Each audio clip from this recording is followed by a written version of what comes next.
Now, if you're in an airplane soaring through the air, you may think it's the heaviest object in the sky. But those large cumulus clouds you see shaped like your dog can weigh more than 1,000,000 pounds. Clouds are just tiny drops of water gathered up together.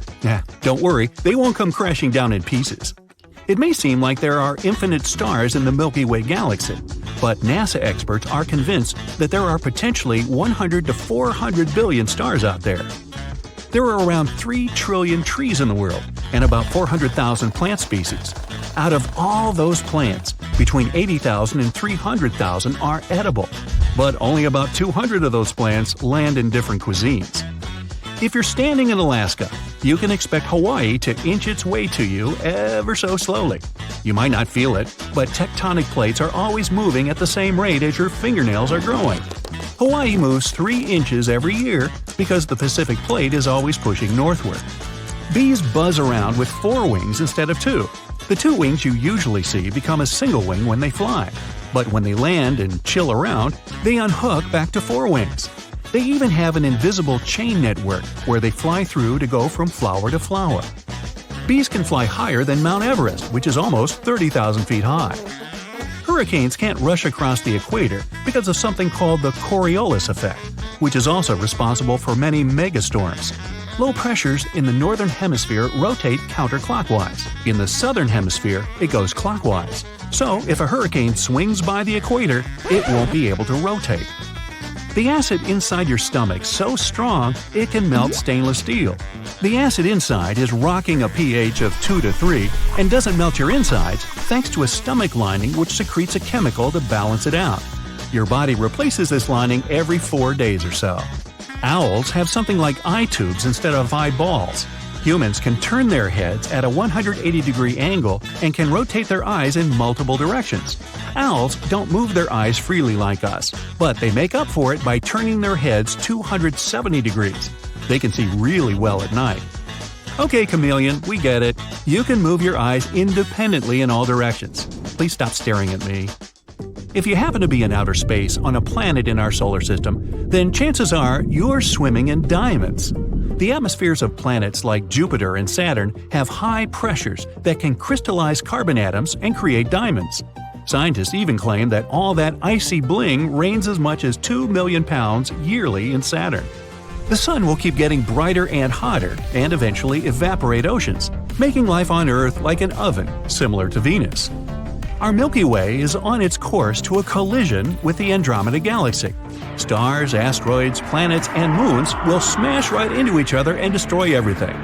Of course, something like this doesn't happen overnight, but eventually, the 2 galaxies will combine into a single mega-cluster galaxy. This won't happen for billions of years, though. I won't be around then. Slow lorises with their bugged eyes may be cute, but they're the only venomous primates in the animal kingdom. They get venom from a gland under their armpit before biting a predator. Unfortunately, their numbers are dwindling in the wild. Forests and jungles aren't the only ones responsible for producing the majority of the oxygen you breathe. It's the microscopic creatures called photoplankton that live in the upper layers of water, specifically the oceans. Like plants, they also use photosynthesis to turn sunlight into oxygen. There are so many of them that they contribute 50 to 85% of all the oxygen. Pluto was discovered in 1930, and until now hasn't even made a full rotation around the Sun. It takes Pluto 248 years to make a full orbit, which means Pluto will celebrate with fireworks and countdowns in the year 2178. There have been instances where snow was covering the sandy landscapes of the Sahara Desert, and it isn't even the largest desert on Earth. The winner in that category goes to the Antarctic polar desert. Instead of sand, it's made of frozen water. Even the Sahara receives more rainfall than the Antarctic desert.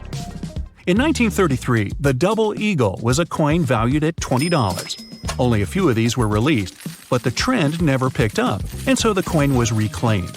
Some were kept, but most were destroyed. In 2002, someone bought one of these coins at an auction for $7.5 million, making it the most expensive coin ever sold at an auction. Kangaroos have a spring-like action on their legs, which makes them hop around. But it's impossible for them to do so without their tails, that act as a counterweight. These hoppers can bounce at a speed of around 15 miles per hour. And kangaroos can't hop backwards. Your favorite summer snack was invented by accident by an 11-year-old boy in 1905. Frank Epperson accidentally left soda powder and water with a wooden stick overnight and got frozen stiff. He called it the Ep cycle at first, but popsicle stuck around, and now they come in many awesome flavors. The biggest animal on Earth weighs as much as 33 elephants. Its tongue alone can be as heavy as one of those elephants.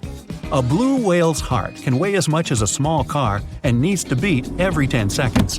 3 big blue whales stacked head to fin are about the length of the Statue of Liberty.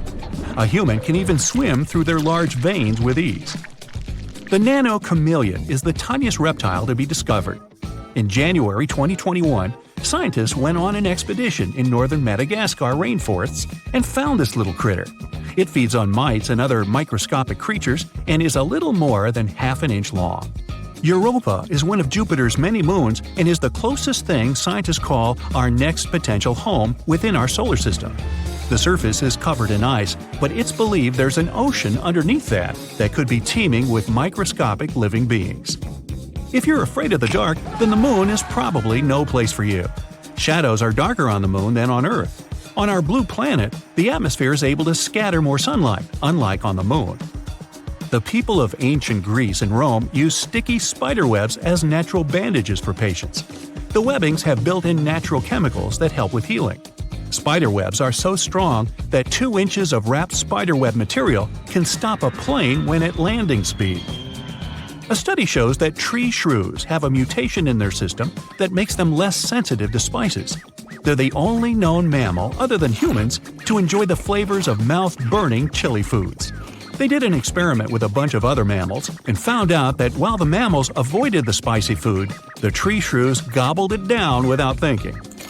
Dolphins are one of the smartest creatures in the world, partly because they can sleep while being awake. When sleeping in the wild, their brains have to be partially on guard for any predators lurking in the water. When the heat rises in a fire, the air around it rushes to replace it, causing a spinning column to form.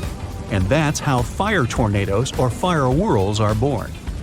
Octopuses may be rare to spot since they camouflage themselves so well, but they can lay more than 55,000 eggs. The mother will spend the next 6 months taking care of them, and once they hatch, they can be the size of a single rice grain.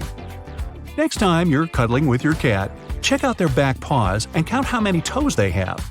There are 5 toes on each of their forepaws, but only 4 on their hindpaws. Scientists believe it helps them run faster or escape after plotting against you. Chow chows and some other dog breeds have bluish-purple tongues. Giraffes also have tongues of a similar color, except theirs are around 20 inches long.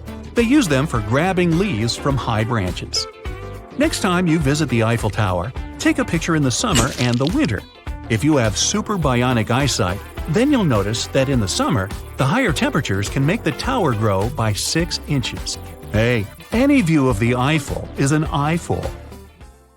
A bright flash on your left. Boom! Where did that lightning come from? Your plane shakes, your instruments stop working. A minute ago, the sky was clear and blue. Now it's pitch black. Your senses go haywire. You don't understand which way is up or down. It's a strange feeling. You're beyond time and space. Lightning flashes from all directions.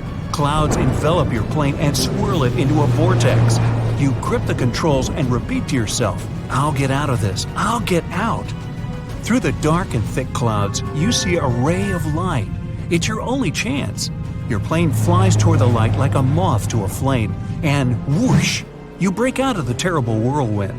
Your instruments are back to normal. The plane's no longer shaking. You're safe.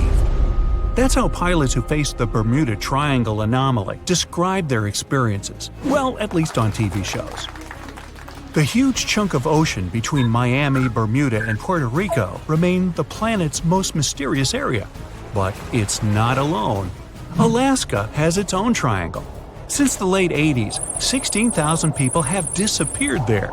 Eyewitnesses to the Bermuda Triangle anomaly talk about thick fog, lightning, balls of lime, and hallucinations. In Alaska, everything's a bit more complicated.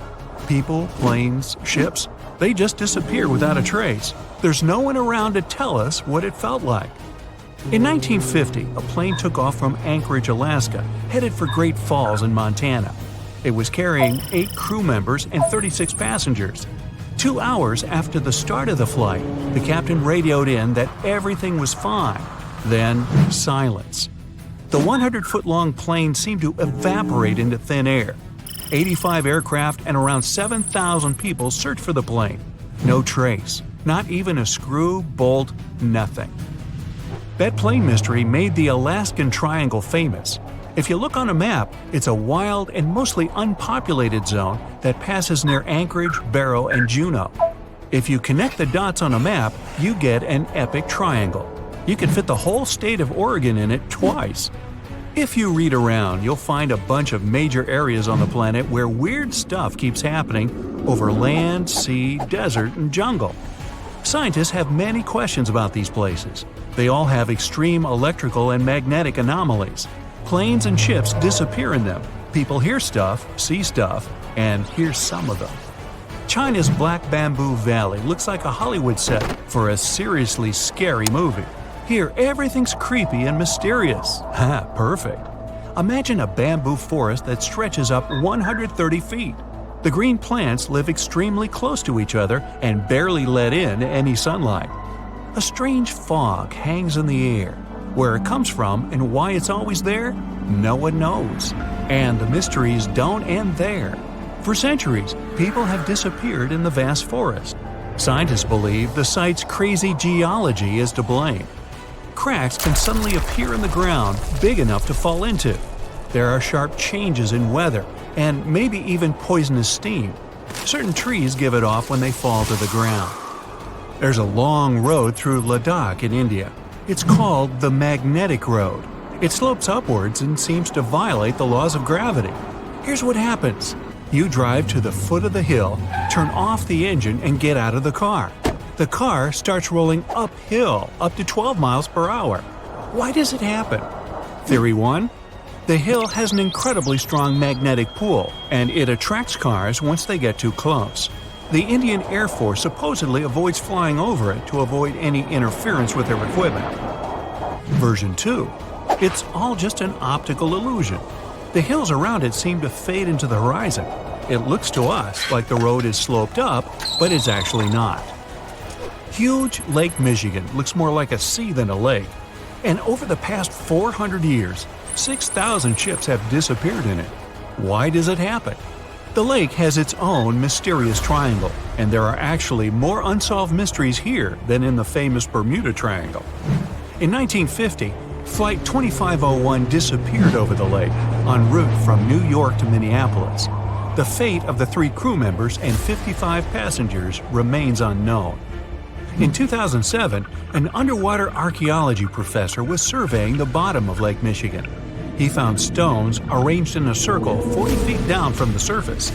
They kind of look like Stonehenge in England, but why were they at the bottom of a lake? Who put them there? Archaeologists found a carved pattern on one of the stones. Its outline resembles a drawing of an animal. Now, that's not unusual, except that this particular animal, which looks like a mammoth, was probably carved around 10,000 years ago. Sleep is very difficult for the Venezuelan locals who live near Lake Maracaibo. Right at the place where the Catatumbo River flows into the lake, there are huge electrical storms that can go up to 10 hours long. 260 days a year. That's over 1 million lightning bolts over the lake every year.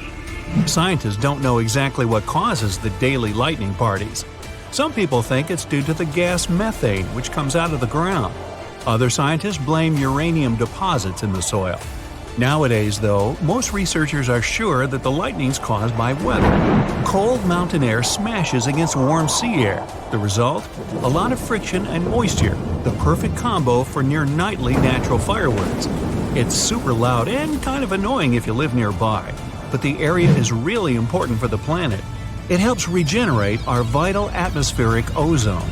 And the one that started it all, the Bermuda Triangle. Planes, ships, all gone without a trace. The theories are endless. Scientists even think there might be a huge meteor at the bottom of the sea that emits its own magnetic energy. It might have confused the navigation equipment on all those unlucky carriers, and it's been going on for a while. Researchers think that it was causing trouble even way back in Columbus's time. As far as Alaska is concerned, magnetic anomalies are a dime a dozen. Around here, your compass might be off by 5, 30, or even 60 degrees. But equipment malfunction isn't really enough to explain the disappearance of so many aircraft and people in this absolutely massive state. Alaska is wild. High mountains, never-ending forests, snow in the winter, and some serious heat in the summer. There are 3 million lakes, 12,000 rivers, and around 100,000 glaciers. There's only one person per square mile. California has over 250. You could walk for days, weeks, even months without seeing anyone, except maybe a bear or two. And the days and nights can be really confusing this far north. Tourists from all over the world dream of coming to Alaska to see the planet as it was before. No concrete jungle, no endless roads, warehouses, and cornfields. But this isn't just a beautiful place. It's also an incredibly dangerous place. You can get lost in the forest, run out of food, get soaked to the bone, lose your compass or GPS. In the harsh conditions of Alaska, danger's always just around the corner. Most vacationers just aren't prepared for that. 80% of the state's communities aren't connected to the road system. Back in the Wild West, horses carried people, products, and information. In Alaska, it's all about planes. Alaska has 9,000 aircraft and 8,000 pilots, and counting. That's more than 1 out of every 100 Alaskans. Sudden weather changes, frequent and wild rain, snowstorms, and fog. Not a great recipe for a smooth flight. The wings on Alaskan plains can get covered with ice. The fog can hide the snowy mountaintops, and strong gusts of wind can knock a tiny plane way off course. That's what those pilots have to deal with every time they take off. So, that plane that disappeared? Investigators believe that the Douglas C-54 Skymaster disappeared due to bad weather, and any debris was covered with snow or fell into a lake. 5% of Alaska is covered in glaciers, and there are loads of cracks in them, some big enough to fit a person, a few people, or even a whole airplane. The ground suddenly starts shaking. Clouds of gas start forming in the sky, making it dark during broad daylight. Bits of the ground start swelling, lifting, and even collapsing. These are the telltale signs of a volcano that is bound to erupt. And this is what could easily happen again with Mount Spur. It's only about 75 miles from Anchorage, one of Alaska's busiest cities. More than half of the population of the northernmost state of the US live there. There's also a huge amount of air cargo that passes through its international airport daily. So anytime a volcano this close to such a vital hub begins to get restless, people start paying attention. Just FYI, approximately 350 million people in the world live within the danger range of an active volcano. That means that around 1 out of 20 people live in an area at risk of volcanic activity. Alaskans probably wish that Spur's reawakening was fiction, but it's actually true. The Alaska Volcano Observatory picked up on several of these "I'm about to erupt" signs from Mount Spur. So much so that they raised the alert level to yellow, which means unrest above normal background levels. Spur erupted twice in the 90s, and it was pretty intense. If we were ranking volcanic eruptions on a scale from 1 to 10, these eruptions would rank a 6 or 7. Not that terrible, but still worth 10 to 17 million in damages. However, these numbers are nothing compared to Alaska's 1988 Redoubt eruption, another volcano that erupted and summed up a staggering $345 million in damages. Mainly because its ashes hit aircraft engines, such as the KLM 747 that lost power after all its engines went off due to the ashes. If people weren't paying attention to Alaska's unstable geology before that, well, they surely started to after it. When you think of the hazards of volcanic activity, the first thing that might possibly pop in your mind is Pompeii, Italy, Of course, that's the worst-case scenario, a city being engulfed by lava. Spur may seem innocent compared to Vesuvio, but it still took its toll. The last time it erupted in the 90s, and it threw volcanic aerosols over 60,000 feet into the atmosphere. Let's get our science straight here. Think of volcanic aerosols like liquid particles that are released into the atmosphere during an eruption. These particles are usually created when gases from a volcano, such as sulfur dioxide, combine with water and other particles that exist in our atmosphere. These aerosols can actually cool the Earth's surface since they reflect sunlight directly back into space. And that's not the worst part. It can stay in the atmosphere for several years after an eruption, causing lots of health issues. The eruption unleashed blazing fast avalanches of hot gas and ash called pyroclastic flows, along with thick, muddy floods known as lahars. Oh, and there were also the massive volcanic boulders. These rock chunks were huge, some over 3 feet long, and they blasted out from the volcano like nature's cannonballs, landing more than 6 miles away. All that volcanic heat melted part of a nearby glacier, kicking off debris flows that dammed up the Chakachatna River and created a whole new lake along the valley. Some good came out of Spur's first eruption, though. The main lesson was, volcanic monitoring pays off. The local monitoring was able to reduce the economic damage done by the eruption, especially for a city that has an intense air traffic. Spur is deemed as dormant for the moment, but it could go off anytime soon. You see, volcanoes are classified as active, dormant, or extinct, depending on how much action they're putting on.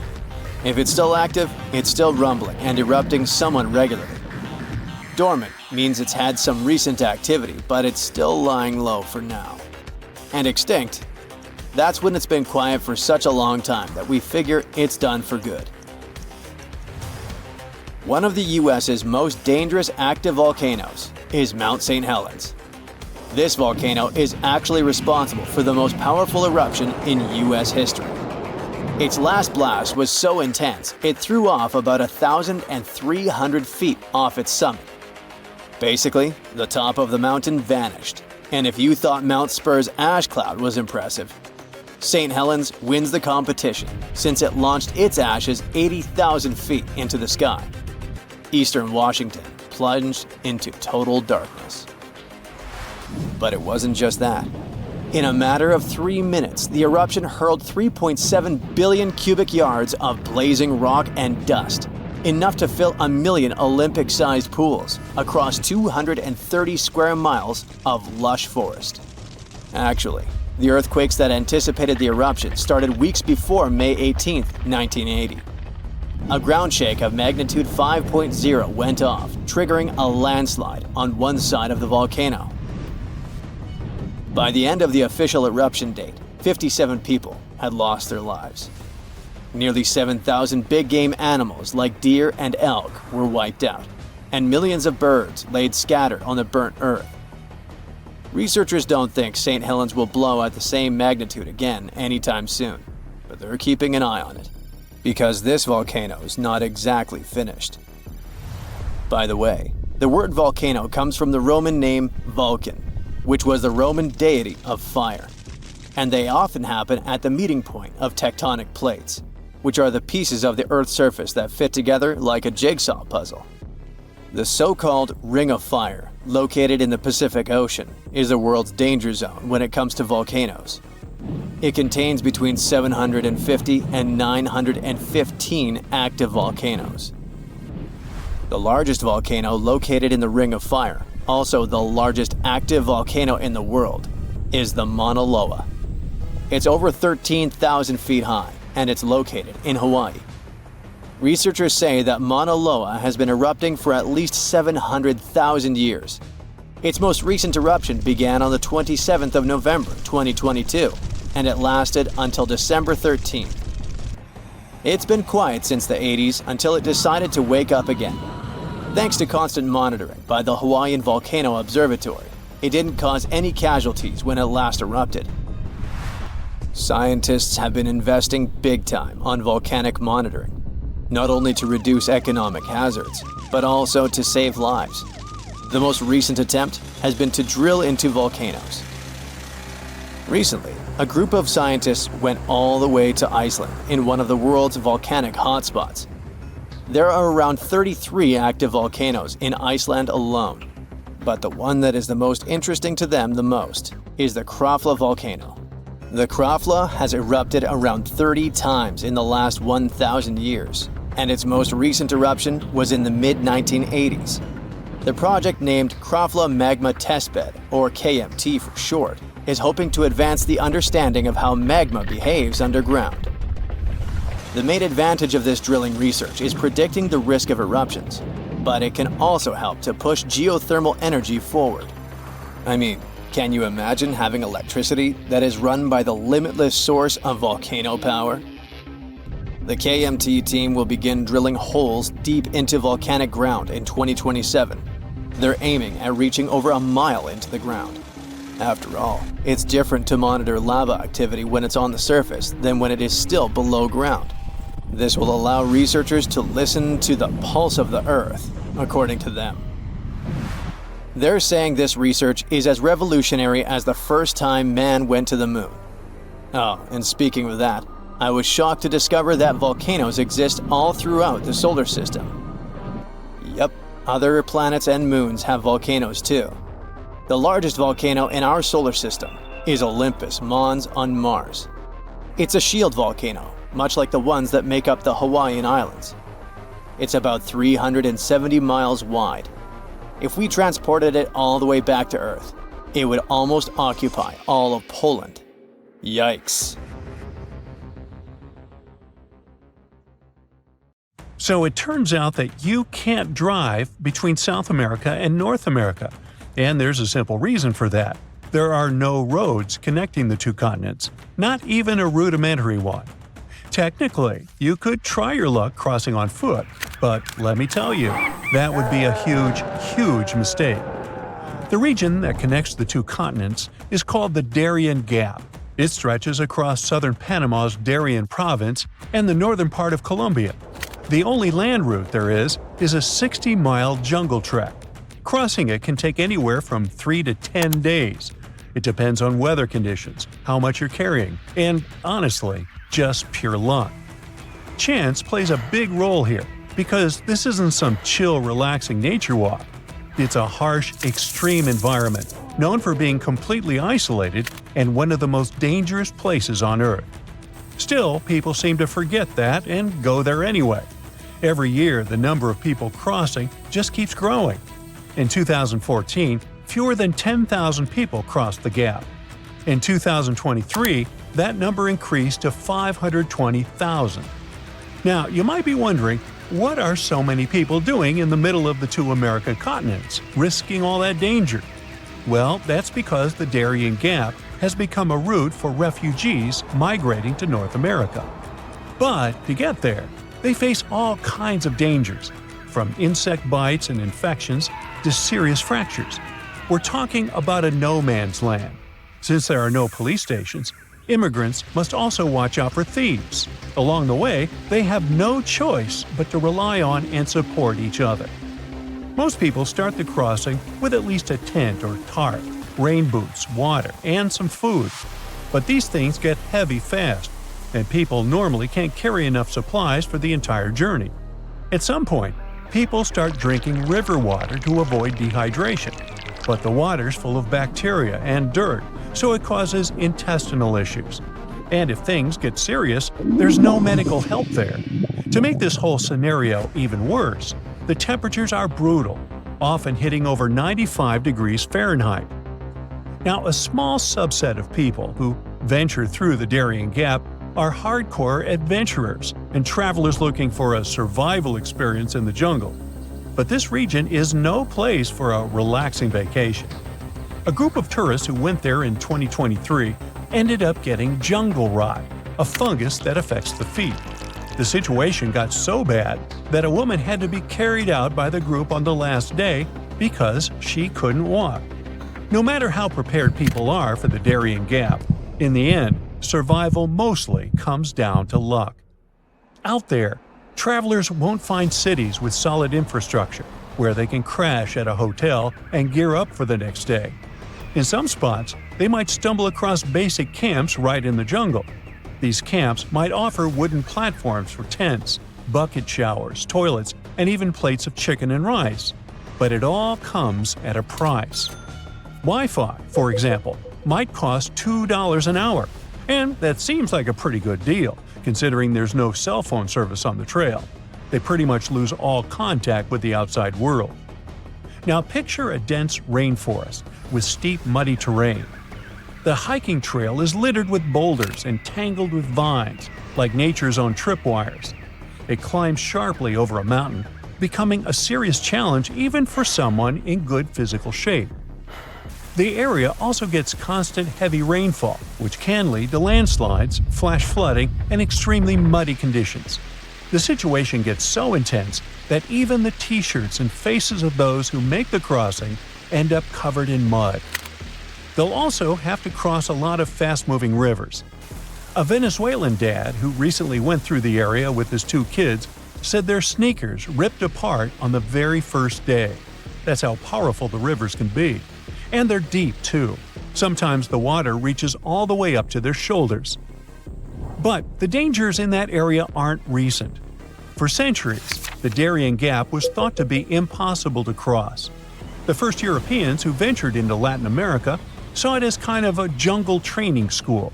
They totally knew about its dangers, but still, many adventurers tried to make the crossing in the years that followed. In 1854, for example, an expedition disappeared for 49 days in the jungle, battling starvation and exhaustion. Then again, in 1870, a group of 100 men set out to cross it. Even though they were well prepared and carried cutting-edge equipment for the time, they still suffered tremendously during the journey. They had to rely on incredible resilience to survive the challenge. Over the years, people who ventured in often ended up passing away from hunger, thirst, and even drowning in rivers. They also faced the risk of being attacked by dangerous animals like jaguars, white-lipped pecaries, and the fer de lance, a fast, irritable snake that is one of the most venomous out there. The area is also swarming with mosquitoes, which can spread serious health problems. Leaning against trees to rest can also be risky. This jungle is full of spiked chunga palm trees, which are covered in long black spines up to 8 inches long. Unfortunately for us, these spines are covered in all sorts of bacteria. Just brush against a chunga, and you could end up with infected wounds. And yet another danger is getting lost in the dense forest and never finding your way back to safety. These days, though, this risk is a lot lower. Some people have mentioned color-coded markers that help guide travelers and keep them from going the wrong way. If they see blue or green fabric tied to trees, it means keep walking. But if they spot red fabric, that's a sign they're going the wrong way and need to turn around quickly. Since there are so many dangers, why not just build a road through the Darien Gap? While it might seem like a good idea, building a road connecting Panama and Colombia isn't really that simple. The Darien Gap has a humid climate, tough terrain, and constant rainfall, which means any attempt to build a functional road would be highly challenging and super expensive. Even though there have been previous attempts to fill in the gap. See, there's a huge road system called the Pan-American Highway, which stretches all the way from Alaska to the southern tip of Argentina. Nowadays, this highway hits a roadblock right at the Darien Gap. But it wasn't supposed to be like this, as the original idea was for the road to go through there. Leaders from Latin American countries tried to make this plan happen in the 70s, and then again in the 90s. But a lot of people were against it, mainly because they wanted to protect the local communities and the rainforest. Since the Darien Gap is mostly untouched by humans, it's one of the most biodiverse places on the planet.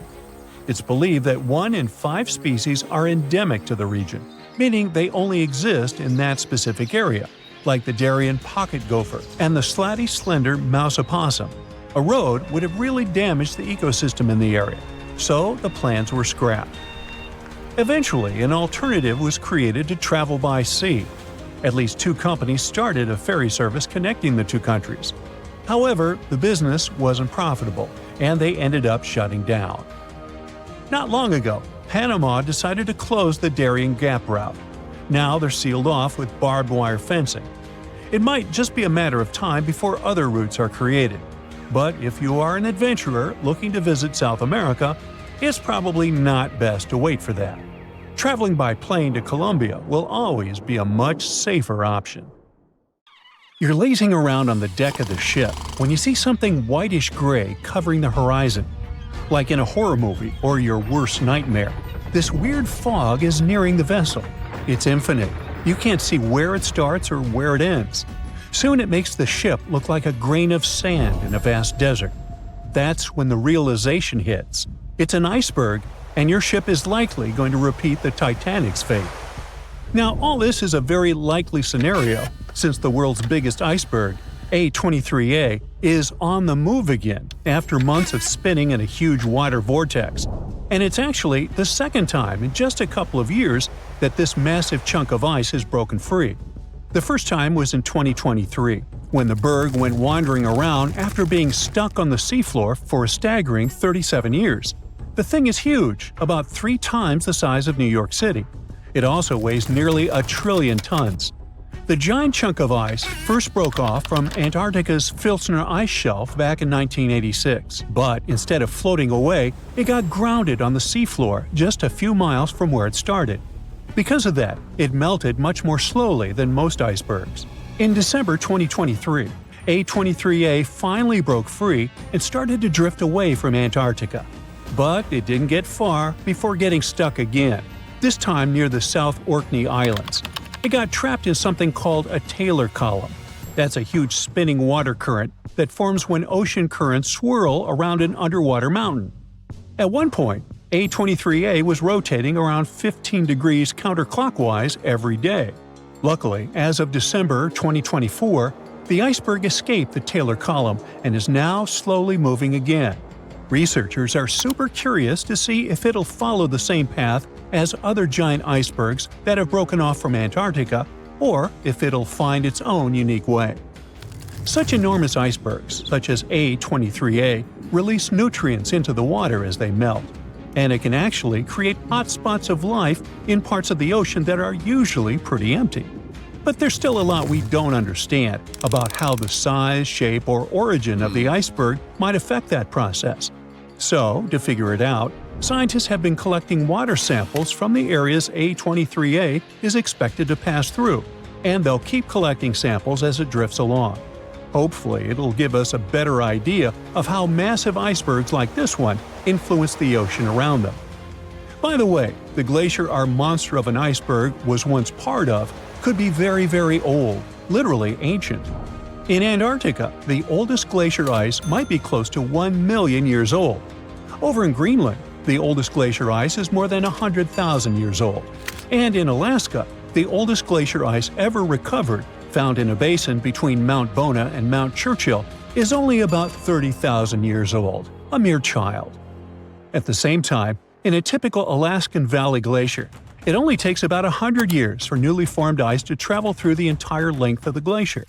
For something like Bering Glacier, which is Alaska's largest and stretches over 140 miles, the ice can move through the whole thing in less than 400 years, and that's a lot of movement for such a massive glacier. Now let's move on to Iceberg Alley, a stretch of the Atlantic Ocean that runs from the Arctic to Newfoundland. If you want to see as many icebergs as you can, that's the place to be. Tons of icebergs float through this place every year. Most of them come from Greenland. In spring and summer, big chunks of glaciers break off and get carried by north-south currents through Baffin Bay into the Labrador Sea, where they eventually melt. Some icebergs also come from Canada's shoreline, traveling through the Davis Strait and into the Labrador Sea before drifting along Newfoundland's eastern and western coasts. These massive ice chunks are really old too, about 10,000 years. Every year, about 400 to 800 medium and large icebergs pass through Iceberg Alley. How fast they drift depends on their size, shape, currents, waves, and wind, but the average speed is less than a half mile per hour. Now, there are 6 types of icebergs that make their way through Iceberg Alley. Tabular icebergs are flat slabs of ice, much wider than they are tall. Blocky icebergs have steep sides and sharp angles, like cut-off pyramids. Wedged icebergs have one steep side and one sloping side. Dome icebergs have a rounded top. Pinnacle icebergs have one or more steep peaks sticking up. And dry dock icebergs are U-shaped with a hollowed-out section. They all look incredible. Comment below which is your favorite type. Anyway, as these icebergs drift south, the warmer water speeds up their melting, making them pretty unpredictable and sometimes dangerous. Nowadays, satellites help track medium and large icebergs to prevent accidents, but smaller icebergs can still be risky for small boats. One iceberg made headlines in 2018 when it got unusually close to the Newfoundland village of Fairyland. Pictures of the giant iceberg towering over the village's houses went viral. It got stuck in a 330-foot deep water, which turned out to be too shallow for its massive size. And now, I'll take you on an unusual journey to the past to witness the birth of something beautiful and equally disastrous. Its very existence led to one of the greatest tragedies in history. Watch, an enormous chunk of ice is breaking off a glacier in southwest Greenland. It's made of snow that fell over 100,000 years ago, when mammoths were still wandering around the planet. The enormous iceberg starts its long journey. It stretches more than 1,700 feet in length and weighs 75 million tons. Despite its size, it's pretty peaceful and stays far away from ships and the busy transport routes near where it was born. But then, it starts floating south, much farther than most icebergs ever get. Usually, icebergs like this melt way before they reach such warm waters. Out of the 15,000 to 30,000 icebergs that drift away from Greenland's glaciers every year, only about 1% make it all the way to the Atlantic. So the fact that this iceberg keeps going and reaches over 5,000 miles south of the Arctic Circle by April makes it truly unique.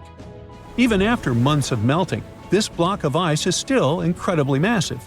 It weighs around 1.5 million tons, which is almost twice as much as the Golden Gate Bridge. Above the water, its visible parts tower more than 100 feet high.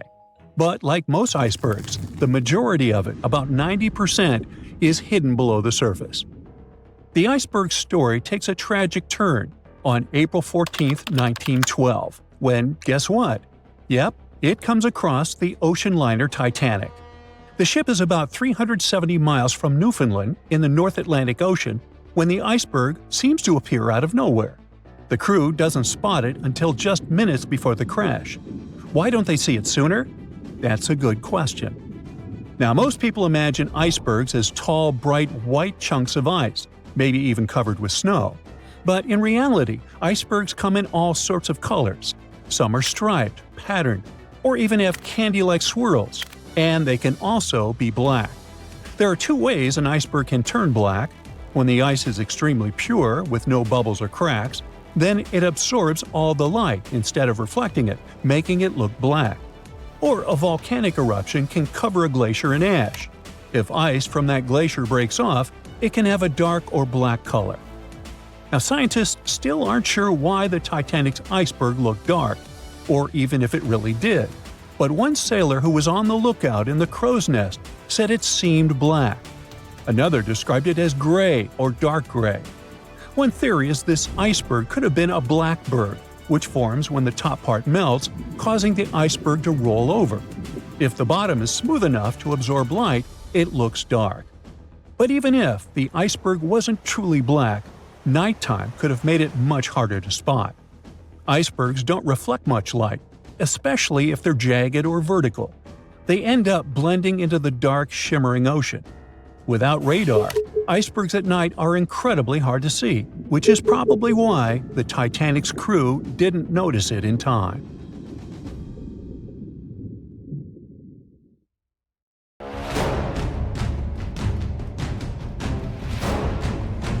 The Boxing Day Tsunami, Indonesia. An undersea earthquake starts in the morning. Its tremors cause a series of tsunami waves. The largest reaches the height of the Arc de Triomphe in Paris. Unzen volcano mega tsunami. A powerful volcanic eruption triggers a landslide from a 4,000-year-old lava dome. It sweeps through the city of Shimabara and reaches the sea, setting off a mega tsunami. The Vajont Dam mega tsunami, Italy. A landslide drags 9 billion cubic feet of forest, soil, and rock into the lake. A dark wall of water covers the sky over a tiny village at the bottom of the Vajont Dam. Then, with a deafening roar, the wave overtops the edge of the dam, taking out everything in its path. Mount St. Helens mega tsunami, USA. As the volcano erupts, the upper 1,500 feet of Mount St. Helens collapses into a massive landslide. Part of this avalanche plunges down into nearby Spirit Lake, which splashes the lake waters into a series of waves almost as tall as the Eiffel Tower. Alaska's Lituya Bay tsunami. A landslide caused by an earthquake creates a megawave. It surges over the headland and washes away trees, plants, and soil down to bedrock. Molokai, Hawaii. A third of the East Molokai volcano caves in and collapses into the Pacific Ocean. This causes a tsunami the size of the second tallest building in the world, Shanghai Tower. The waves reach Mexico and California. The Yucatan asteroid tsunami. The asteroid, which is rumored to have wiped out dinosaurs, strikes the Yucatan Peninsula. It creates a mega tsunami, the largest in Earth's history. The first wave's almost twice bigger than the world's tallest building, the Burj Khalifa.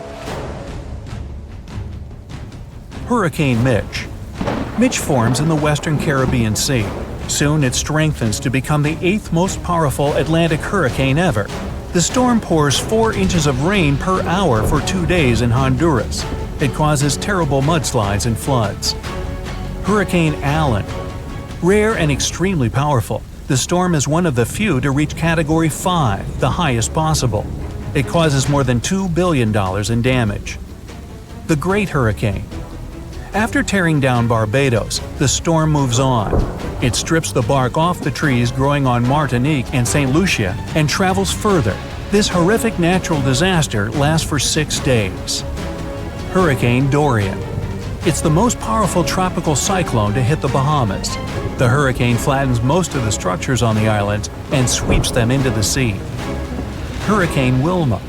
The storm occurs in the Caribbean Sea near Jamaica and heads to the west. 2 days later, it gathers enough power to turn into the most intense hurricane ever recorded in the Atlantic Ocean. Hurricane Patricia. A regular storm develops a well-defined eye and turns into a Category 5 hurricane within a mere 24 hours. At one point, it travels faster than a Ferrari moving at its top speed. It makes Patricia the world's most intense tropical cyclone ever recorded. Kamchatka earthquake. It happens in the early morning 80 miles away from the shores of Kamchatka. The earth tremors produce a tsunami. The first 2 waves are catastrophic, up to 60 feet high. The third one's much weaker. Valparaiso earthquake, Chile. It happens at about 5 a.m. along the boundary of 2 tectonic plates. The tsunami, triggered by the earthquake, wipes out 620 miles of Chile's coastline. Tohoku earthquake, Japan. The first earth tremors start at a great underwater depth. The earthquake is so strong it moves Japan's main island. It shifts the planet on its axis by up to 10 inches and increases its rotation speed. The disaster also triggers a tsunami with 133-foot high waves that travel 6 miles inland. Indian Ocean earthquake, Sumatra. A rupture along 2 tectonic plates sets off an undersea earthquake. It begins at about 8 a.m. near northern Sumatra, Indonesia. It makes the planet vibrate nearly a half inch and sets off earthquakes all over the world up to Alaska. Good Friday earthquake, Alaska. The most powerful earthquake recorded in North America lasts for 4 minutes and 38 seconds. A 600-mile-long crack causes terrible landslides and a 27-foot tsunami. Areas 200 miles away get raised by 30 feet. Other places permanently drop 8 feet. Valdivia, Chile. The Great Chilean Earthquake starts in the afternoon and lasts for no less than 10 minutes. The disaster affects an area the size of California. It triggers tsunamis that reach the shore of Hawaii, Japan, the Philippines, Australia, and New Zealand. The average tornado usually lasts less than 10 minutes, but there are exceptions. El Reno tornado. It's considered the world's largest tornado based on width. At its peak, the twister reaches 2.5 miles across. The Perryville tornado, U.S. It occurs at about 2 a.m. and starts with snapping hardwood trees and breaking down stone constructions. Then the whirlwind becomes stronger. It levels two-story buildings, flips and tosses cars as if they were toys. Bridge Creek Moore tornado. When the twister gets into the town of Bridge Creek, its width is at its peak, 1 to 1.5 miles. The wind speed of the tornado reaches more than 300 miles per hour. This natural disaster causes $1 billion in damage. Manitoba, Canada. An outstanding tornado rages for nearly 3 hours. It breaks tons of trees and utility poles, damages roads and farmhouses, but miraculously misses every town on its path.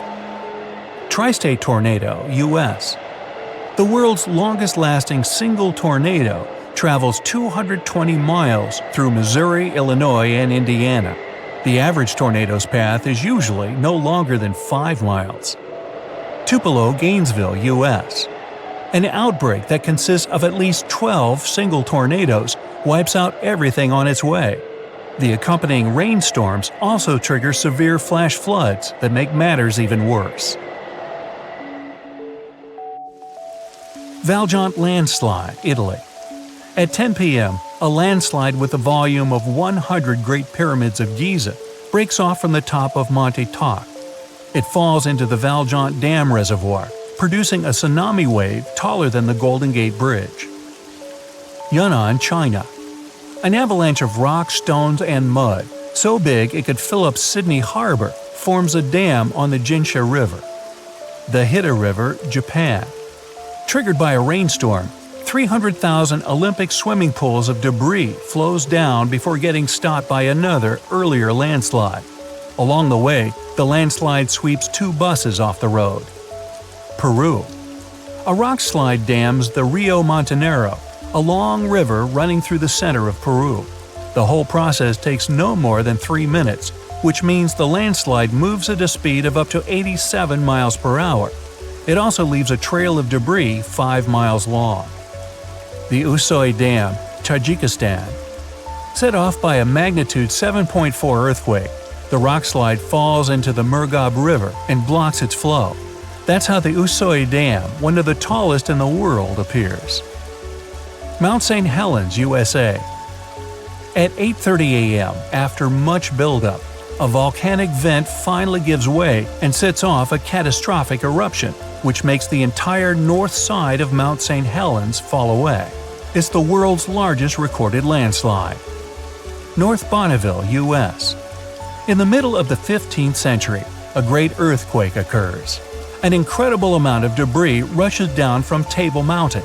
It covers more than 5 square miles and blocks the Columbia River with a dam 200 feet high and 3.5 miles long. Wow, talk about noisy! Toadfish have a unique ability. They can create a very strong sound. The human ear usually can't hear it, especially if only one fish is making the sound. But if many fish are making the sound at the same time, well, it's going to be hard to forget, and you may not be able to stop hearing it. Toadfish are a common part of the fauna off the coast of Sausalito in California, and every year thousands of them gather in the shoals to party and scream. Together, they create a collective sound that can be easily heard by those in the houses near the shore. The noise, which can be described as a low hum, can even penetrate into the city center. Some people get bothered by this constant humming. This is a unique natural phenomenon, but there's a catch. At some point, the fish swim away from the shore, but the sound remains. Also, scientists have proven that this fish-made noise can't spread through the city, and many residents of the coastal areas don't hear it. But still, some people continue to hear this strange hum. In a similar case, imagine that you've moved to a small village in Scotland. You rent a house, have dinner, and go to bed. As you're settling into sleep, A strange hum permeates your room. It sounds like someone started their truck somewhere in the distance. The sound is similar to the sound of a low, loud bass that comes from a speaker. The hum keeps you awake. You get migraines and even feel nauseous. In the morning, you find out that some other locals also hear this terrible buzzing. They tell you about a huge factory located nearby. Machines, engines, steam boilers, big air vents, and generators emit a loud, heavy hum that passes through the air. Sound waves spread throughout the village and annoy people with a sharp sense of hearing. You've been hearing this sound for several days and suffering from insomnia. Then, one day, the factory goes bankrupt. All the workers leave their positions and turn off all the engines and fans. Great, you'll finally sleep in peace. But you know what? The sound doesn't disappear. It follows you wherever you are. And it's not about the factory or the fish or the truck engine. Imagine that you're walking down the streets of a small English town. There are a lot of planes flying right above you. The hum they make follows you. Even in bed you can hear it. You wonder if there's an airport nearby. You ask the locals and find out there's not even a runway here. But where does the sound come from? You raise your head to look up and see a clear sky. There are no planes, but there's noise. And you're not the only one who hears it. Some locals are sure that the hum comes from high-speed traffic on the highway. Thousands of cars drive in two directions and leave massive sound waves behind. But at night, there are no cars there, and the sound remains. Maybe you're going mad. People's stories about the hum save you from this madness, and it's not just the residents of this town that know about it. About 4% of people on the planet hear the hum. Strangers tell each other about the hum that prevents them from sleeping and concentrating on something. The sound follows them everywhere and doesn't stop. Some people hear it in certain places, so they move to other cities. Maybe you're hearing it right now and not paying attention. But be careful. If you recognize it once, you won't be able to stop hearing it. There's a website and a forum on the internet dedicated to the hum. People from all over the world put geolocations in places where they heard this mysterious phenomenon. You can find thousands of these coordinates on the site and even add your own. People describe different levels of noise and share their sources. Some theories say that the hum is the sound of our planet coming from the core. Someone else is sure that it comes from the atmosphere. Scientists have even been consulted, but they also don't know the reason for this phenomenon. People use high-frequency microphones and amplifiers to record the hum. Almost everywhere, they detect a low-frequency vibration that is practically impossible for the human ear to catch. It mixes with the sound of cars, printers in the office, and subway trains. Sometimes people stop hearing it, but the hum increases when they lie in bed. Many records about the hum say that people hear it in industrial cities. Sometimes these sound seekers manage to find the source. They ended up being factories with running generators where the sound was getting into the ventilation system and where the fans spread it outside the building. When the generator stopped working, the sound disappeared. But these are rare cases. More often, no one can find the source of hum. One of the most famous places where you can catch it is in the city of Taos in New Mexico. About 2% of locals hear a strange buzzing every day.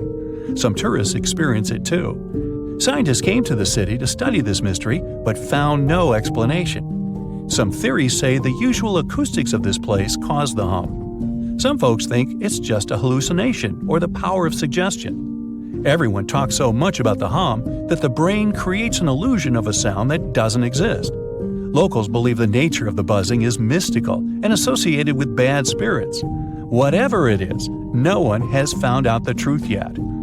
The hum that people hear all over the world may be the result of seismic activity in the tectonic plates under the ocean waters. Huge chunks of the Earth's crust are slowly moving and colliding with each other. This creates a noise that reaches us in the form of a hum. But why do only a few people hear it? Perhaps about 4% of the world's population has a unique sense of hearing. In any case, scientists haven't been able to confirm the tectonic plate theory either. Some researchers point to submarines as the reason. They use low-frequency radio signals to communicate around the world. These signals spread over the surface and can affect the human body. When the ear catches these sound waves, it reacts and causes vibrations similar to humming. This happens because low-frequency sound energy collides with the soft tissues of the skull and stimulates the auditory nerve. In fact, it's not even a sound. It's a hallucination that is created by your brain. But still, no one can confirm this theory either. Perhaps thunderstorms can create the hum phenomenon. About 8 million lightning strikes hit the Earth every day. Some impact creates a powerful electromagnetic charge. Lightning penetrates the air and makes it resonate between the Earth's surface and the ionosphere. Yeah, it sounds complicated, but the principle is simple. Imagine that you're blowing onto the neck of a bottle. Hear this low hum? Lightning works similarly with air. And that's just one hit. Imagine millions of these strikes. The sound waves spread all over the planet, and some people hear them. Lightning constantly strikes all the time, so the hum never stops. In 1973, scientists put forward a theory that the reason for the hum is the jet stream shearing against slower-moving air. In simple words, wind and fast air flows intersect slower ones. As a result, a whistling sound appears, and electric towers and power lines amplify it. By the way, the first reports of the hum appeared in the 70s. People learned about this phenomenon from the small British city of Bristol. Dozens of residents heard this strange noise in different parts of the town. In the beginning, they ignored it. Then the sound became increasingly more irritable. It prevented people from working and living their everyday lives. They couldn't sleep and couldn't concentrate on anything. There was a warehouse with industrial fans in a neighboring town. The locals were sure that this was the reason for the hum. The warehouse stopped working a few years later, but the sound remained. You may even be able to hear it right now if you visit the city. There are many theories about the hum, but you can reduce almost half of them thanks to one factor. Tectonic plates, seismic activity, lightning strikes, the Earth's crust, and resonating air are logical explanations. But look at all the records about the noise. People hadn't mentioned this until the 70s. If this phenomenon had appeared earlier, many newspapers would have written about it. Apparently, the hum is not a mystery of nature. Perhaps this is a consequence of all of our technological achievements. Factories, power lines, airplanes, cars, ships, trains, microwaves, and generators create an imperceptible background noise that most people ignore. We're so used to all these noises that we have forgotten what silence is. Perhaps our brain made the hum inside our heads to respond to our noisy world. If you start to listen carefully right now, what kind of sounds will you hear? Where are they coming from? And is there the hum among them? In the northeast of Thailand, a family of enormous stone whales swim through a forest. These aren't real whales, of course. They're actually a part of a 75-million-year-old rock formation. A long time ago, this part of Thailand was just a desert. The movements of the Earth's crust pushed sandstone up to create these fascinating mountains.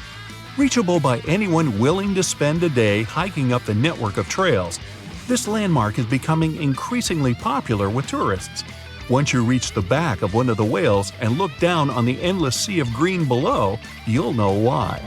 On these hikes, you'll find waterfalls, a wide variety of exotic plants and animals, and from the very top, you can even look straight across to the neighboring country of Laos. Their shapes look just like whales swimming together. No wonder this place is called Three Whale Rocks. What a way to see Thailand on the back of a giant stone whale.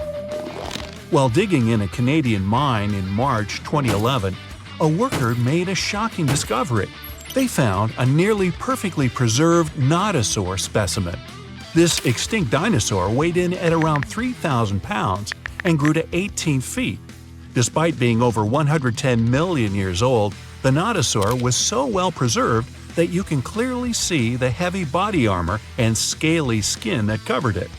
It took almost an entire year of painstaking work to uncover the incredible find. The fossil was finally unveiled in a Canadian museum in 2017. Unexpectedly, analysis of the skin showed shading that the nodosaur may have been capable of camouflage, like modern-day geckos and moths. This is in addition to the spines and scales that already make it a walking tank. Still being studied today, this nodosaur could go down as one of the most important fossils discovered in a long time. Its detail could help us to uncover even more of the mysteries of the past. The Voynich manuscript is the world's most mysterious document. Since its discovery in 1912, the manuscript has been a complete mystery to everyone that comes across it. It is heavily illustrated with strange pictures of alien planets, unknown objects, and the zodiac symbols. But the most interesting aspect of it is the writing. The language used in the text is completely indecipherable. No one knows what it says, who wrote it, or where it was written. We don't even know if it was a real, functional language or if it was just created for this one text. The drawings of different plants are equally intriguing. Most of the plants in the manuscript are identifiable as plants, but they don't match up with any known species. A professor of applied linguistics in England claimed to have deciphered some of the characters in the book, but we haven't managed to uncover any more information about this mysterious text. If you're ever going to head down under, don't forget to pay a visit to the Mystery Craters in Queensland. Halfway between Bundaberg and Gingin is one of Australia's most baffling finds, and that's saying quite a lot for Oz. In 1971, the site belonged to a farmer growing zucchini and potatoes. As the farmer tried to expand his farm, he kept hitting large rocks in the fields while plowing. When he took a closer look at the rocks in his way, he found marine fossils and some strange craters. The farmer passed his finds on to geology professors, who set out to research the formations. When the geologists began digging around the area, they uncovered a huge layer of sandstone and ochre stain that was completely covered with craters. There were 35 craters in total, and the layer of rock is estimated to be around 25 million years old. The scientists studying this mystery believe that hot springs, former ocean activity, and meteors are the prime suspects behind the craters. And I'd like to know about the characters who named those towns Bundaberg and Gingin. What fun names! Now, the Antikythera mechanism is an ancient computer of sorts that's still baffling scientists with its extraordinary design. Around 2,000 years ago, a Greek ship sank off the coast of the island of Antikythera. The wreckage was discovered in 1900, and divers salvaged some of its ancient artifacts. When archaeologists started sorting out the discoveries from the wreckage, they came across an object that didn't seem to fit with anything else. The wreckage was ancient, but they found an incredible device that seemed far too technologically advanced. The machine functioned as a calculator, allowing its user to follow time, the movement of stars, eclipses, moon phases, and even countdowns to events like the Olympics with amazing precision. This level of technology is almost impossible to explain coming from an ancient Greek wreckage. No mechanism would come close to the machine until the 14th century, when geared clocks began to be built in Europe. How was the device, created so long ago, 1,400 years before its time? Could the sinking of the Antikythera and the loss of the calculator have held the development of technology back by hundreds of years? Meanwhile, the Caucasus Mountains near the Black Sea are one of the few areas of Europe that haven't experienced much human impact, even though most white-skinned people in the world are referred to as Caucasians. Despite this, archaeologists have found many ancient megalithic structures in the area. The house-like structures, known as dolmens, contain jewelry, bronze tools, and assorted pottery. Archaeologists don't know who built them, why they built them, or what their true purpose is. The stones were either two stones held together by a large stone as a roof, or smaller stones stacked as walls with a hole only on one side. There have even been stone plugs found that to seal whatever is inside. What's even stranger about these stone formations is that they aren't just found in the Caucasus. They're found all over the planet, in Australia, South Korea, Colombia, Africa, and even France. Their purpose is unknown, so all scientists can do is speculate. The discovery of the tomb of the first emperor of China in 1974 is well documented. Who could forget the finding of 8,000 terracotta warriors protecting the entrance? Most of the statues are warriors, each with their own unique facial expressions. There are even full-size terracotta horses and chariots too, just for extra protection. What isn't well known is that some areas of the tomb haven't ever been entered yet. Archaeologists are very reluctant to open the site because the whole area is unstable. There might be something amazing inside, but no one wants to risk losing an amazing piece of history. Eventually, researchers will send tiny robots into the unopened tombs to give a better idea of what's inside. Until then, archaeologists have to wait a little bit longer for the secrets. In southern Costa Rica, people have discovered a collection of mysterious stone spheres. There are over 300 scattered around the landscape, and some are almost 7 feet across. No one knows their purpose or how they were produced. One thing we do know is the material they were made from – gabbro, a volcanic rock. Carving the stones into their perfect spherical shapes would have taken a lot of time and effort. Researchers think they might have been made by a now extinct group using barely any tools. The best theory is that they used small stones to chisel away at the edges of boulders before using sand to smooth the sides. Some think that they may have an astronomical purpose or even used as markers to point the way towards something, but no one knows anymore. Their significance is lost with the civilization that created them.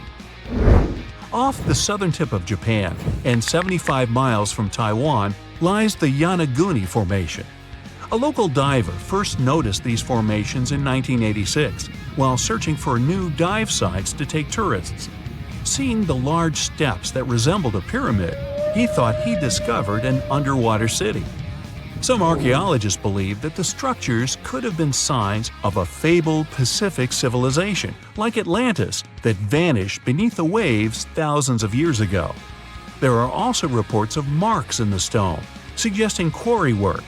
Some people even claim that there were faded images of humans and animals carved into the stone. None of this is backed with much evidence, though. Most experts believe that the formation is natural, and the symmetry of the rocks has been overstated. They are not as straight as reported, and it appears to be solid natural rock, rather than carved blocks. In other words, the resemblance to a sunken civilization is just a coincidence. In Turkey, archaeologists believe they might have found the oldest known architecture in the world, over 10,000 years old, according to experts. Found in an area that used to be home to ancient farming communities, these monoliths, which stood up to 18 feet high, were likely used for social events and rituals. Not much is known about them, though. These large stone structures seem to be human-shaped, with images of animals carved into them. Nearby, researchers have found signs of domestic housing, suggesting that these amazing monuments might have signaled the start of the move towards modern civilization. The Kimbaya artifacts are some of the most interesting artifacts ever found. The most curious thing about them is how closely they seem to resemble modern airplanes. They're so aerodynamic that modern scientists believe they might even be able to be used as blueprints for a functioning aircraft. In 1994, 2 aeronautical engineers created larger-scale models of these artifacts. They proved that the designs fly, with a little help from modern engines. What's really astonishing is that these objects are possibly thousands of years older than the first airplane by the Wright brothers. Just another one of our world's fascinating mysteries. You come to sunny California and go for a hike in the Santa Lucia Mountains. There, you have a strange, unpleasant feeling, as if someone's watching you. You look around, but don't see a single soul. That's when you glance at the tops of distant mountains in front of you, and your heart skips a beat. Up on the peaks, you can see the outline of a giant humanoid figure, arms stretched out with a magnificent full rainbow circling it. This mysterious figure is dressed in all black. You can't make out any facial expressions or detail, but you can see it moving. Then it vanishes right before your eyes. Congrats! You've just witnessed the Dark Watchers, a phenomenon that's been terrifying hikers in the California mountains for over 300 years. Even now, scientists can't give an exact explanation for this mysterious appearance. What we do know is it's completely natural, probably. One theory claims that there are no silhouettes at all, The human brain just thinks up images created by shadows the clouds cast on the mountains. Over the centuries, people share stories about this legend, and their minds begin to show it, building recognizable images. The same can happen to you, like when you see the contours of a human face on a burnt piece of toast, or the shape of a dog in a passing cloud. The most accepted scientific explanation is what's called a Brocken specter. It's when sunlight gets bent by drops of fog or clouds. That explains the rainbow surrounding these figures. As for the shadow, it's only your own being stretched and projected on the mountains before you. After all, these figures usually show up when the sun is behind the witness. Natural or not, the vanishing mysterious figure scared the wits out of you. So you head east and find yourself in the desert. The blazing sun beats down on your back. There's nothing for hundreds of miles around. Hard to believe this dry, lifeless plain was once the bottom of a lake. You notice a long trail in the sand, as if someone was pushing or pulling something really heavy across the ground. You follow the strange trail, and at the end you find a single large stone. But why would anyone drag a heavy rock across the middle of the desert? But nothing touched this stone. It moved by itself. It's a phenomenon called sailing stones. Every winter, ice covers the ground here. When a strong enough wind blows, the stone starts to glide across the slippery surface. Once the ice melts, all that's left is a winding trail behind a single lonesome rock. Well, for some relief from the scorching California sun, we head to Antarctica. Snow, ice, and more blinding sun. Yep, it's a desert too. The light is almost blinding. You squint, and off in the distance, you see something red sticking out from all the surrounding endless white. As you get closer, you realize it's a waterfall, an ominous red cascade flowing from the glacier. Splashes fly in all directions and stain the white snow. Don't worry, these so-called blood falls are nothing of the sort. Millions of years ago, I wasn't around then, a glacier formed over a pond and blocked access to sunlight, heat, and oxygen. Then the pond managed to break through the glacier with a little trickle of water. When such salty water with high levels of iron meets oxygen, it creates that scarlet rust color. This is the only waterfall of its kind in the world. Now, in the town of Taos, New Mexico, locals hear a strange hum every day. But not all of them. For some reason, only about 2% of the residents can hear the sound. Some theories proposed it's caused by the location's unusual acoustics. Others put it down to some strange auditory hallucination or even something more sinister. Unexplainable sounds happen on other worlds as well. In 2020, the Mars rover recorded a strange hum coming from the red planet. It's a quiet, continuous drone that sometimes fluctuates because of Marsquakes. Back on Earth, we head to the warm rainforests of Southeast Asia. You see a tree that looks as if someone poured paint all over it. But the rainbow eucalyptus was painted by nature. Its unusual bark changes colors over time like a kaleidoscope. It starts off as a bright green shade, then red, orange, purple, and finally brown. Then the colorful cycle starts again. One of the biggest mysteries of nature is ball lightning. It's a glowing blue, orange, or yellow sphere that appears during a thunderstorm. Many witnesses say they hear a hissing sound and detect a strong odor with it. The first mention of ball lightning described it breaking through a window and disappearing. As with any mystery, scientists can't explain the exact cause. A popular theory is that ordinary lightning strikes the ground and causes a reaction between oxygen and vaporized soil elements. Ball lightning often occurs during earthquakes, when it usually takes the form of a blue flame coming out of the ground. The ball lightning phenomenon happens all over the world, but so far, no one's been able to snap a picture of it. There's an extremely unusual volcano in Java. If you go there at night, you'll see an electric blue flame burning from the ground, along with oozing bright blue lava. It's incredibly hot, but that's not actually lava. All this unusual blue is sulfur gas escaping from crevices in the volcano and catching on fire. It also condenses into a liquid form and looks like blue lava flowing down. As soon as you come to the Namib Desert, you immediately notice something very strange. sprinkled among the dry grasslands are almost perfect circles of dirt where nothing grows. These massive polka dots are called fairy circles, and, you guessed it, nobody really knows what causes them. The likely culprit is termites eating the grass around their underground colony. Well, that could explain the circle's differing sizes. The bugs continue to eat as the colony expands outwards, but they stop before they encroach on a neighboring colony. The patches where you do see grass show a sort of boundary separating different termite populations, or so goes the theory. Heading down under to Australia's Lake Hillier. Your eyes don't deceive you. Yes, that lake is bubblegum pink and is perfectly safe to swim in. The giant pink puddle is a salt lake, and it's not the only one of its kind in the world. Salt lakes are pink because of a kind of algae and other microorganisms living in them. They produce a red pigment to protect themselves from the sun. What's unique about Lake Hillier, though, is the water is still pink even if you scoop it up into a glass, and it remains bright pink all year round. The same can't be said about other pink lakes. Japan is home to one of the most famous active volcanoes in the world. It's special because it creates an incredible natural phenomenon, a dirty thunderstorm. The volcano regularly spews out a black cloud of smoke, ash, and lightning. During an ordinary storm, ice crystals collide with each other and cause discharge, creating lightning. In a dirty thunderstorm, particles of volcanic ash collide instead of ice. A peaceful night on the beach. The waves wash up on the shore and glow neon blue.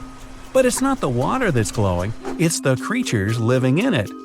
This phenomenon is called bioluminescence. Plankton and algae release this glow when waves disturb them. Some fish, squid, and crustaceans can emit neon light as well to lure prey. No time to walk along the shore enjoying the natural light show. Hurry! We're heading out to open sea. There's no storm or wind at all. Which is why it's so surprising when you see a massive wave 5 stories high suddenly sweep across the calm waters. It nearly overturns your boat. But just as soon as it arrives, it vanishes in an instant. What was that? This unpredictable and still unexplained danger is called a rogue wave. One theory of how they form is from the sea's surface encountering a strong headwind. But remember, you didn't feel any wind blowing. Theory number 2, and the most accepted one, different waves combine to form one large one. It's something called kinetic vampirism. Under certain natural conditions, waves accumulate and exchange kinetic energy. Among all the waves, there will be one that absorbs the energy from the others like a vampire. When a lot of energy is accumulated, it releases itself in the form of a giant wave. Back in 2009, people in Ishikawa, Japan, saw a kind of rain no one's ever seen before. It was raining tadpoles. First reason is that the wind that day was so strong, it lifted and carried all those tadpoles away in no time. The second possible reason is that big birds, such as gulls, just dropped them while they were flying to their nests. Some scientists believe these creatures were hauled off the ground by a waterspout and rained down later. By the way, that day, people found not only tadpoles, but also frogs and fish instead of puddles. And yep, it can be raining worms too. Some people claim they've seen snake rains. Yay! It was a lovely spring in 1876 in Bath County, Kentucky. Mrs. Crouch was making soap in the yard of her house when she suddenly noticed it started raining meat. It wasn't ground meat. Those were large 3 inches in diameter chunks of meat falling right on her. 2 volunteers were brave enough to try that grisly-looking meat of unknown origin, and they said it tasted like lamb or deer. Well, they were no foodies. It turned out to be beef. Such cases were registered in Europe too, and the only logical explanation of meat showers is that buzzards flying over just drop meat pieces they save for lunch. With no luggage, their bodies are lighter and they can fly easier. Wow, I wish it rained donuts on me once. Rains aren't unusual for Oakville, Washington, but this one still doesn't have any solid explanation. Instead of common raindrops, people watch translucent jelly-like blobs falling down from the skies. These little things covered about 20 square miles. Those who got really close to that sort of rain said they felt bad the next day. Scientists studied those blobs and realized they contained human white blood cells, but other tests later showed it wasn't true. Some people think these might have been evaporated jellyfish, which resulted in rain, or it could simply be some waste from a commercial plane. Almost the same thing happened in 2012 in Dorset, UK. During a hailstorm, people found gelatin balls together with hailstones. Researchers collected these goopy balls and stored them in a fridge to study later. Turns out it wasn't necessary, since the slimy blobs didn't melt at room temperature. No one is sure even now about where the balls came from, but the first idea was that those were eggs of some aquatic animal carried by birds right up in the sky. Later tests proved that the jelly substance was a chemical that acts as a water lock and is used in many commercial products, even cables to protect them from water. Australian spiders are notorious, and to frighten people, they even learn how to rain. Spider rains are a pretty common thing for Australia because of ballooning. They climb up trees, then spin strands of silk, and that's why the wind can carry them away. Usually people don't notice it, but when it's wet, hundreds of spiders climb up to more desirable places. People say that when it rains or snows, it's possible to see spiders literally drift down on those webs as if they were balloons. If you ever travel to the Mekong Delta, you'll probably have a chance to see glowing balls rising up from the water and beelining straight into the air. The locals call these the Naga fireballs. Sizes may vary, so these reddish balls can be as tiny as a cherry and as large as a watermelon.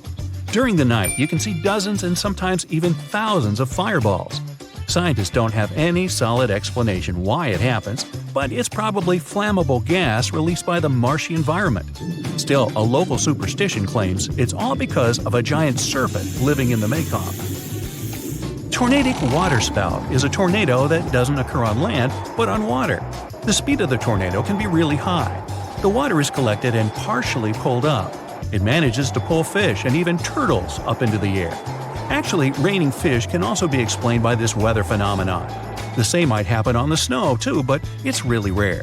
There are only 6 pictures of snow spouts, 4 of which were taken in Ontario.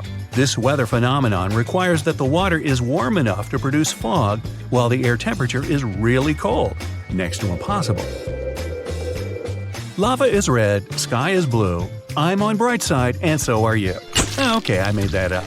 But the part about the lava being red can change. That's true, especially if you see the lava flowing from Kauai Gen volcano located in Indonesia. It has a typical red color during the day, but at night it turns luminescent blue. No mystery behind it, just tons of sulfuric acid. This volcano also has the largest acidic crater lake in the world. The water there is so turquoise, you want to jump in immediately, but you probably already guessed that you should never ever do that. The fire on that volcano is also blue, and it's the largest blue fire in the world, rising up to 16 feet. In some places, water may look like glass. White salt ponds might look like windows or even portals to the world underneath. They have their look because of salt evaporation, and such lakes can be found in France and India. But the Cargill salt ponds in the San Francisco Bay Area look even crazier because of vibrant colors. The shades vary. It can be deep blue, grass green, orange, crimson, vermilion, and even magenta. The color difference is all about the different levels of salinity and tiny microorganisms living in those ponds. On the shore of the Baltic Sea in Kaliningrad District, Russia, there's an enigmatic national park called Dancing Forest. The pine trees are all crooked and twisted there. The forest didn't appear until the early 60s, when the pines were planted to make the dune sand in that area a bit more stable. It's probably the unstable sand that made those trees twist that way. Another reason why those trees are so crooked might be strong winds. Some people claim it has something to do with supernatural powers. They say this forest is a place where positive and negative energies meet. Locals believe if someone climbs through one of the rings in those trees, it'll add an extra year to this person's life. The throbbing hum in Taos, New Mexico has driven locals crazy since the 1990s. Low-frequency hum doesn't let you sleep normally. Even though scientists tried so hard to find the source of the hum, they failed. They blamed it on mechanical devices and even animals. The West Seattle hum, for example, was related to toadfish. Different variations of hum were also heard in the UK, Australia, and in some areas of the United States. Luckily, only about 2% of the world's population can hear it. Noctilescent clouds, or simply night clouds, are so rare because 1. They only form in summer, and 2. They can only be seen at latitudes between 50 and 70 degrees, both north and south. To see those clouds, the sun should be already below the horizon, but the clouds still have to be in sunlight. It's possible for the highest clouds in the atmosphere, which are located about 50 miles up. We can't see them during the day because they're too faint. Fairy rings, also known as elf rings or pixie rings, are the enigmatic rings of mushrooms that appear in grasslands and forested areas. Scientists can't explain why these fungi can form nearly perfect circles. But the superstition claims that fairy dances would burn the ground, causing mushrooms rapid growth. In fact, it's partially true. The mushrooms grow in places where grass withered. The Amazon River, one of the longest on our planet, stretches for 4,000 miles, which is more than a drive from Vienna to New Delhi. But there's one river in South America that beats the Amazon River twice. First, it's wider. Second, nobody ever saw it. It's an Amazon underwater twin called the Hamza River, and it runs 2.5 miles underneath. Scientists found it 10 years ago, back in 2011. Don't blink, or you'll miss this rarest weather phenomenon. Red sprites are electrical discharges in the sky that look a bit like an aurora. It's super powerful, about 10 times stronger than any regular lightning, but it lasts just a couple of seconds. They were first photographed in 1989, and there are still very few photos and video recordings of this lightning.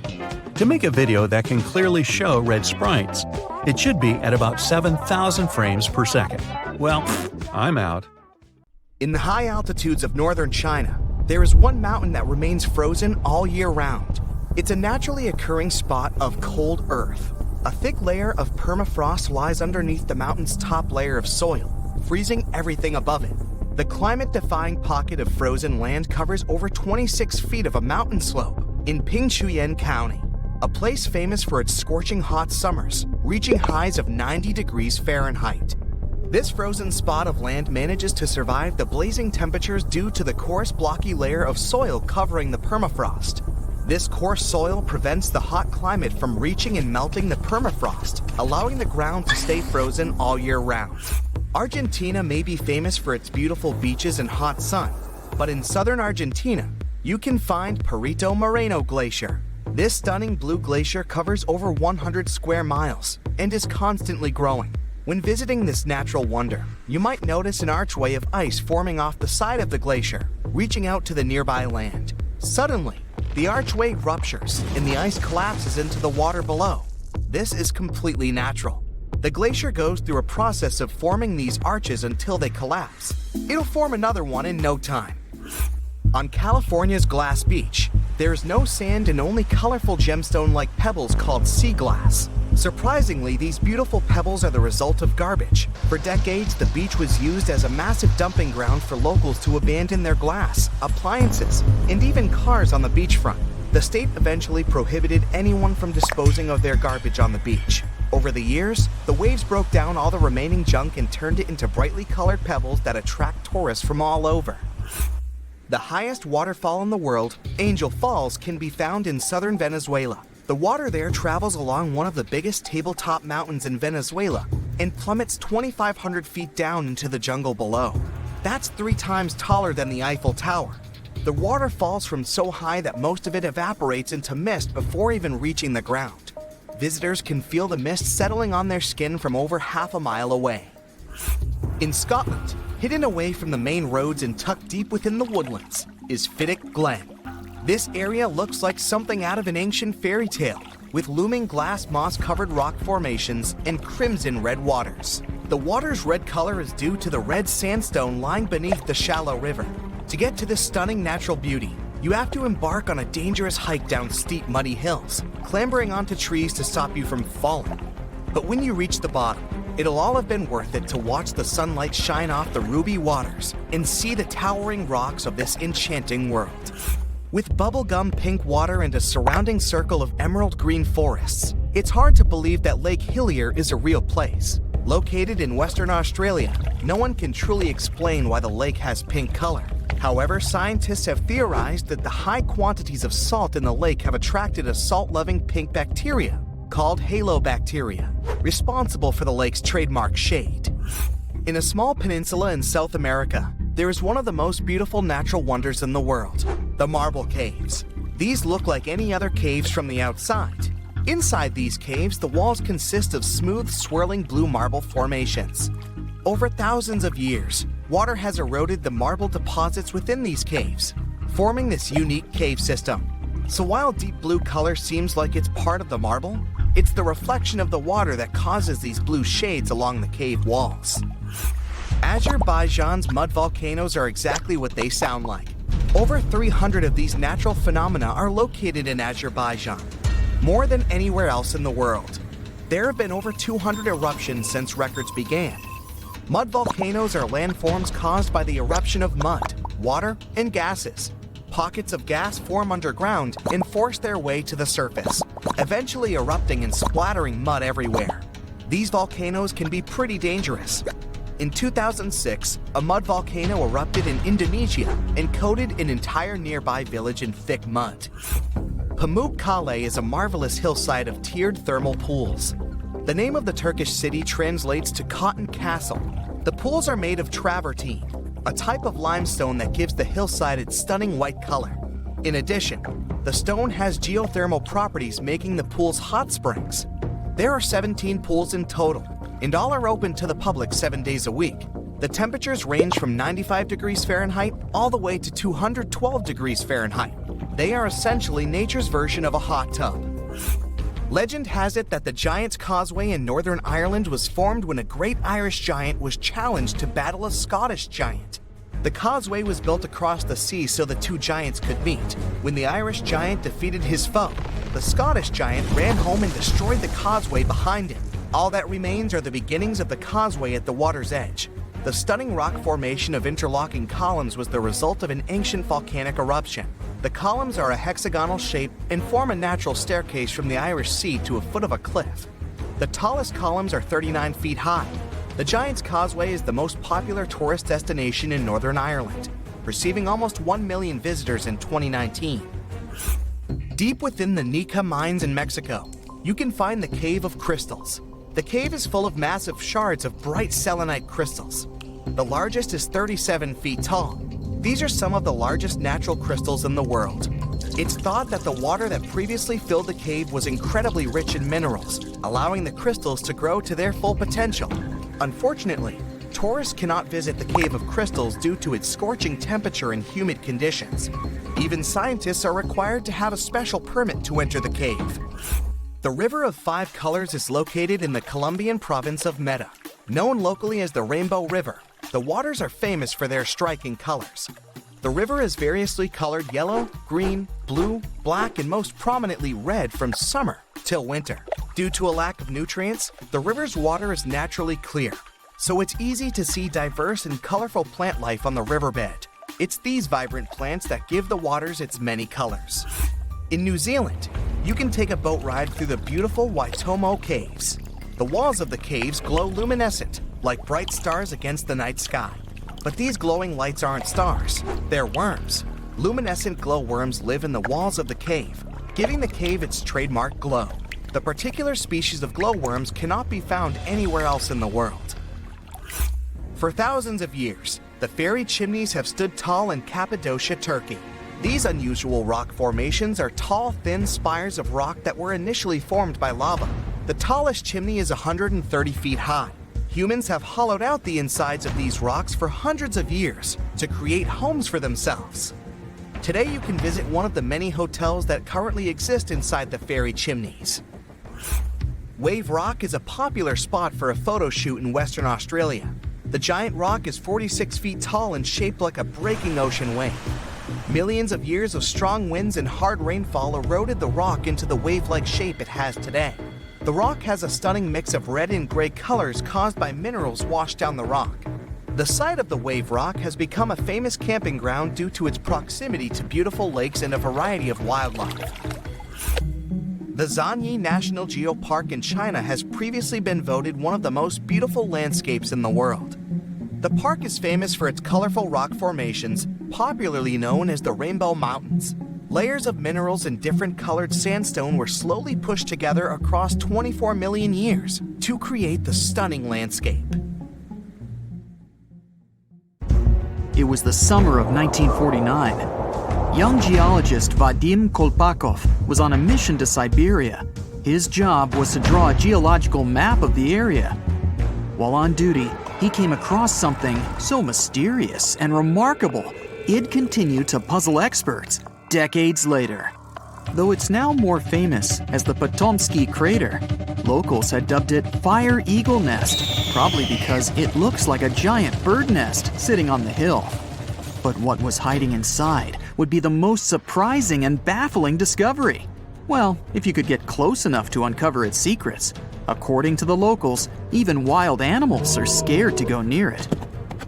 Kolpakov began walking towards it slowly. From far away, it looked like a giant bird nest indeed. The closer he got, the bigger it became. The crater appeared to be fresh. It was also deserted. Trees didn't grow on the slopes of this natural structure, and the winds didn't carry enough soil to make plant growth possible. As for animals, none in sight. He climbed all the way to the top and discovered something unbelievable. It was so hot that he felt the sweat running down his forehead. It was as if he was close to a fire source. His first thought was that this thing is volcanic. When he looked down, he was met with a perfectly circular mound in the middle. The round hump in the center of the crater was around the height of your standard telephone pole. Such things don't appear in volcanoes, even in extinct ones, and there aren't any around here that link to this peculiar mount.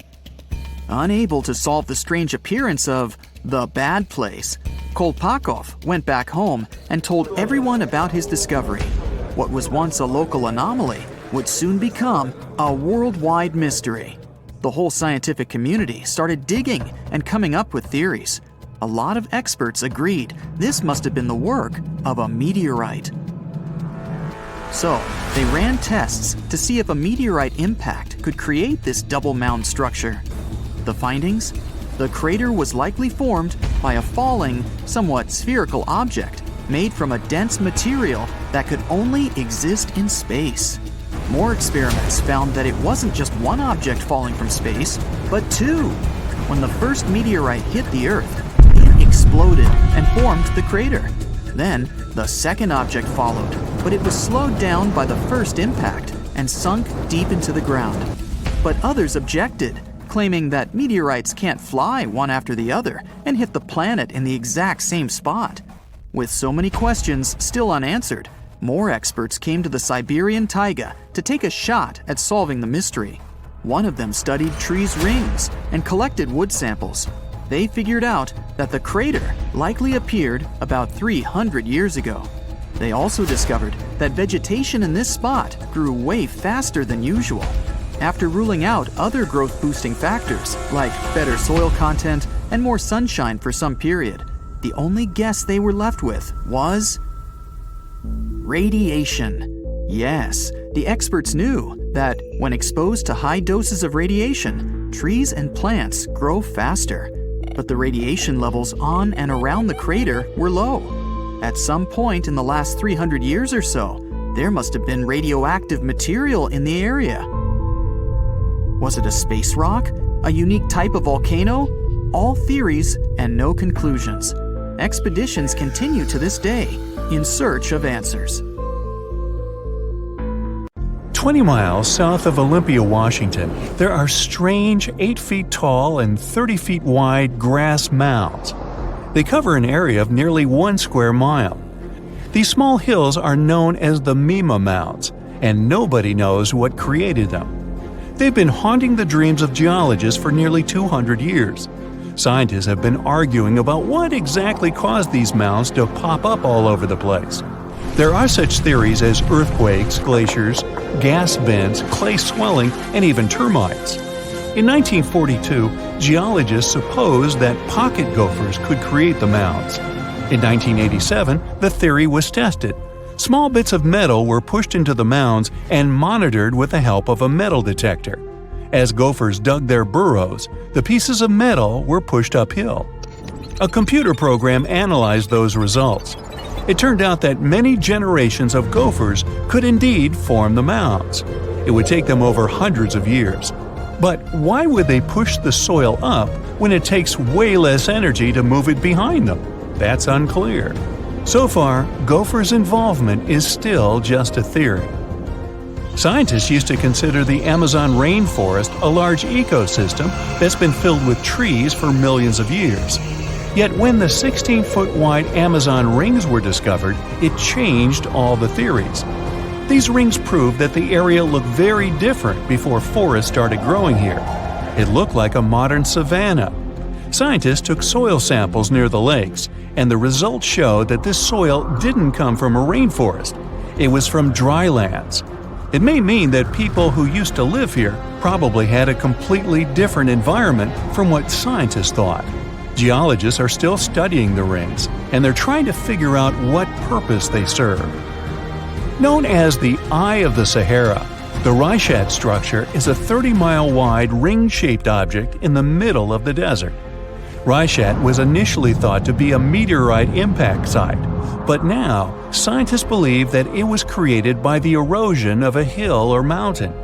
It eroded away over time but left layers of rock rings that were once a mountain.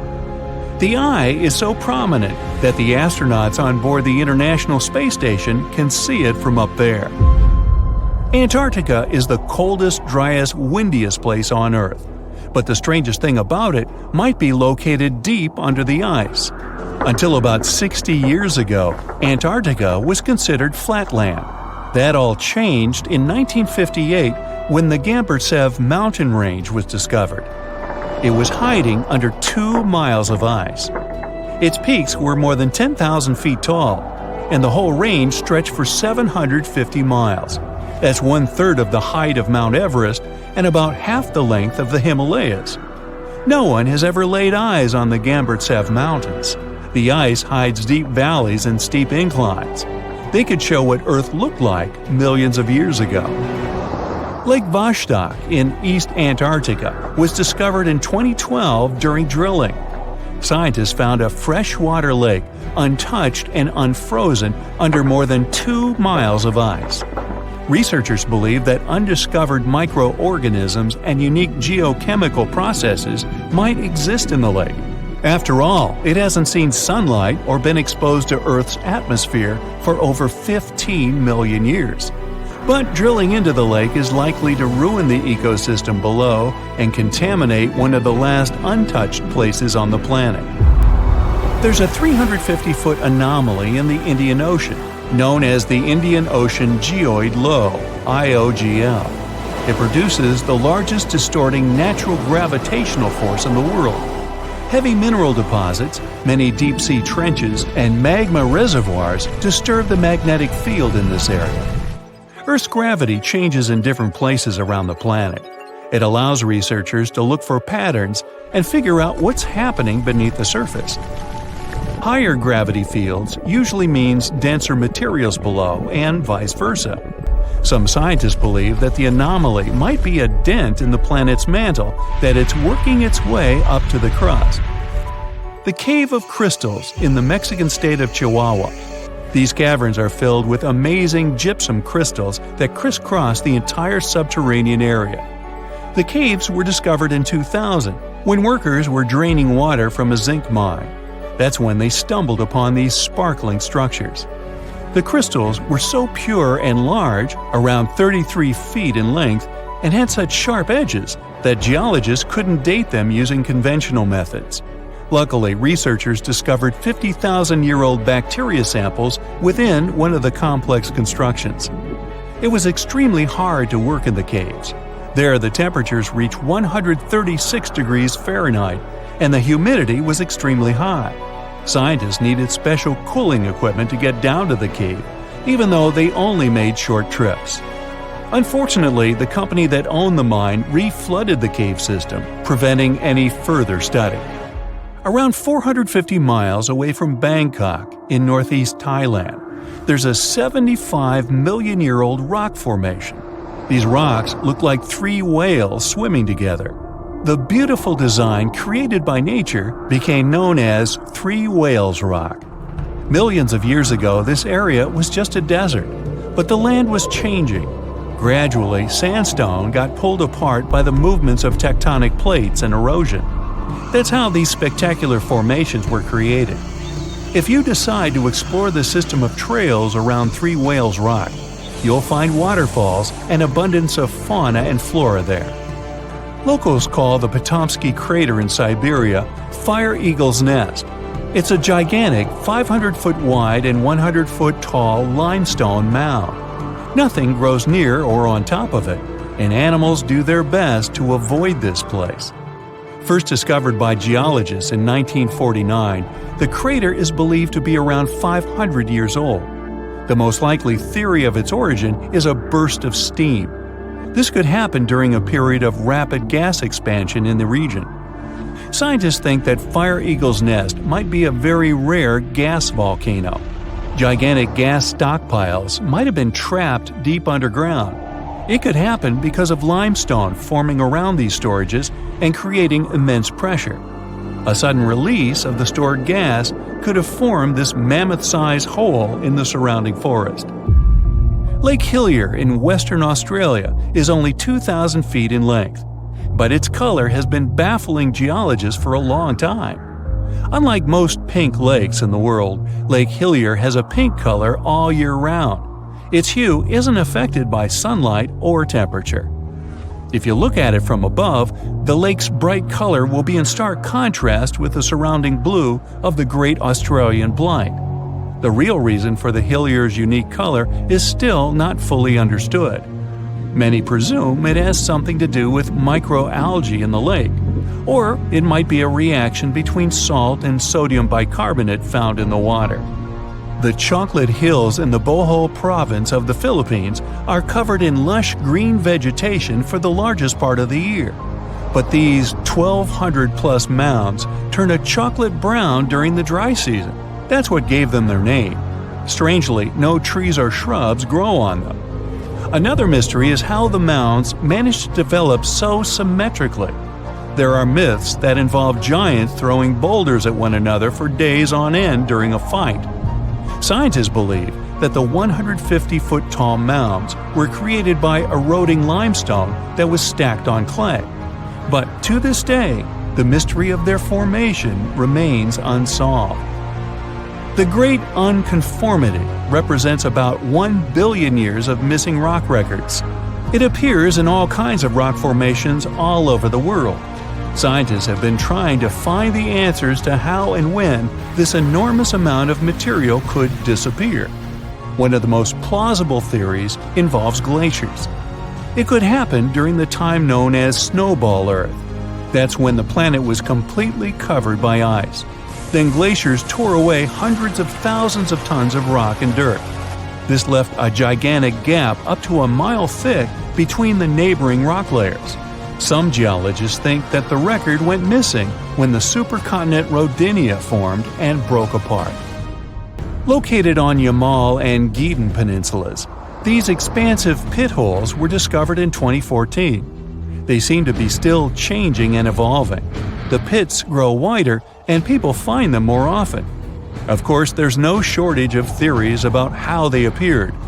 Suggestions range from meteorite impacts to the activity of other civilizations. But the most common explanation is that methane gas reacted to water particles after the planet's permafrost started to melt. This resulted in bubbles of methane bursting through the ice. The craters could be thousands of years old, but nobody knows for sure. You rub your eyes, trying to make sense of everything. Perfect circular holes in the bottom of the ocean floor off the coast of Big Sur in California. You have no idea how this happened, even though you're a marine biologist who's been practicing it for years. You go through some of the old records and find out that these holes have been around since the 90s. In 1999, a ship-mounted sonar conducted a survey and found 5,200 of these pockmarks, or large holes over 500 square miles, on the ocean floor. They look like moon craters underwater. You contact your team and get the robot ready to go down and explore the scene and bring back a few samples. You and the team drive to the coast and hop on the boat. You're sitting inside controlling the robot with a joystick. Your teammate sets the robot in the water and drives it down. Everything seems normal near the surface, but as the robot goes lower, the pockmarks start appearing. A bunch of boats swift past you, making you lose your balance and focus. The robot turns on the flashlight so you can see better. But as it goes lower, the resolution is less crisp. It almost reaches the bottom, and the holes are smooth and nearly perfect circular shapes. Some of these holes that were visible in the sonar reading measure more than 30 feet across and 15 feet deep. You show the rest of your teammates the images, and they're shocked. The robot continues swimming, but there appear to be more holes all around. Many of them are too small for the scanner to capture from above. These microdepressions are steep and have sort of tails going in a certain direction. It's possible that the currents underwater played a role in their shape. Everywhere the robot swims, there are new holes all around. After a couple of hours, the robot goes back to the boat with some samples. You take them back to the lab and study them. The robot clearly captures images of human trash, but the samples don't indicate anything alarming for now. Despite the fact that 1/3 of the pockets are filled with trash, there's still no explanation of how they were formed. It's late at night and the rest of your team heads back home. You're passing out in the lab, still trying to find some answers. You wake up the next day, and while cooking breakfast, you get this idea that maybe these holes are gases venting out, which could be harmful to marine life. You quickly get the robot and sail out to the ocean once more. This time, you didn't even think about calling your teammates. You place the robot in the water and get behind the screen to control it. The robot descends to the bottom of the ocean and does a survey. So far, the holes still seem to be covered with trash. But some of the holes have marine life dwelling inside, like fish and seaweed. After much scanning, it doesn't look like they're producing any bubbles, which means there aren't any gases venting out, but you're determined to find them. After a while, you reach one of those large pockmarks, and the robot starts scanning around. You find some bubbles coming from a source, but the robot can't reach it. It swims around trying to find a spot, but nothing. You bring the robot back to the lab and work on it.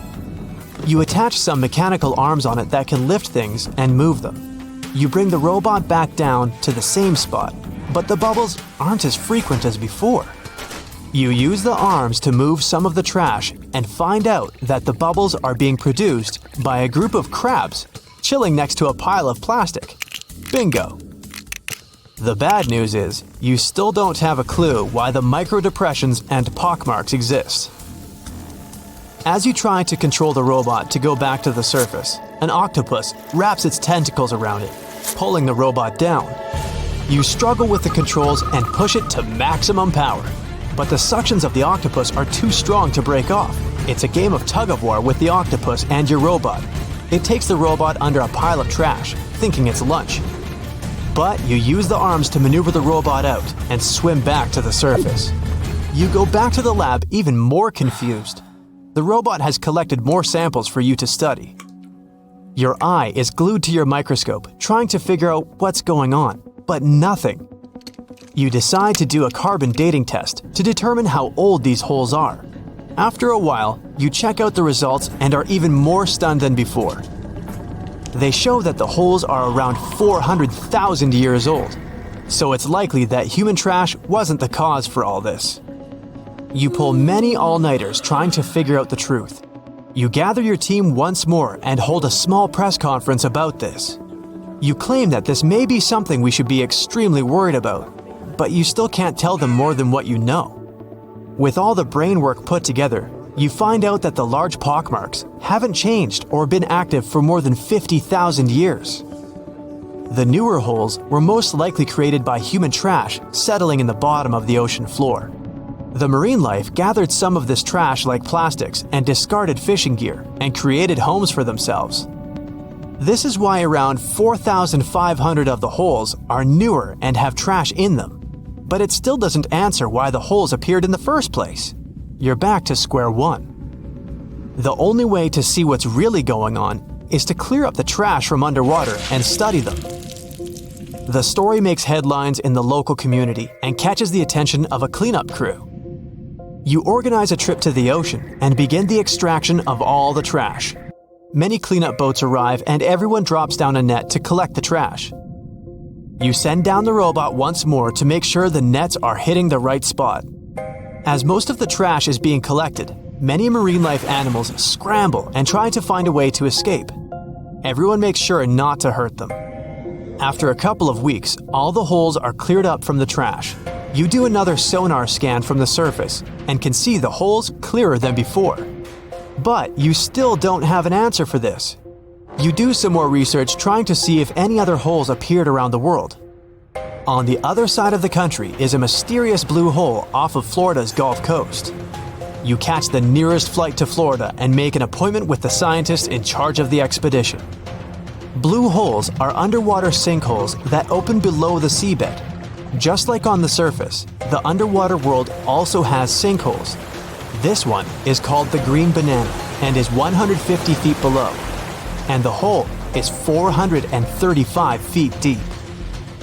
You dive with some special gear with the rest of the team to a barren ocean floor, and the hole is right there in front of you, looking like an oasis in the desert. You and the rest of the scientists are surprised by the diverse marine life dwelling within. Some sea turtles swim past you, and even sharks. These ones don't harm humans. Halfway through, you reach a narrow path, which makes it difficult for humans to pass through. But everyone is careful. There are corals, sponges, mollusks around the corner. You collect some samples and go back to the lab. Blue holes in general are richer in nutrients than barren lands and host plenty of unique marine life. They're quite common and don't pose any sort of threat to anyone. After making the connections, you don't think the holes off the coast of California have anything to do with blue holes. The mystery goes on.